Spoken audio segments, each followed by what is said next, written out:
In today's video, I am going to teach you how to create a macro button in Google Sheets to do a clear cells action, easy step by step. Start by opening your Google Sheet.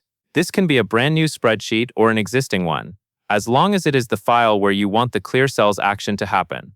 At the top menu, click Extensions, then choose App Script. This opens the script editor in a new tab.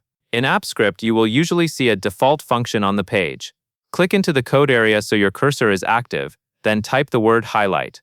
This helps confirm you are editing the correct spot and that your script is saving changes. Next, find the part of the script that includes the clear data logic. Click into the section that references clearing a range, like a note that says it clears data in a range while keeping the header. This is the action your macro button will trigger. Make sure you are focused on the function that performs the clearing, often labeled something like clear data.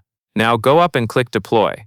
You are not publishing anything publicly here, but you are preparing the script to be authorized. With the clear function selected, click the run button, which looks like a play icon. The first time you run a script, Google requires permission because the script is about to change data in your spreadsheet.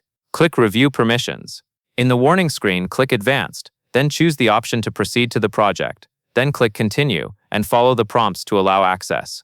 Once authorization is complete, return to the sheet and you should see a confirmation message that the data has been cleared. Click OK to close that message.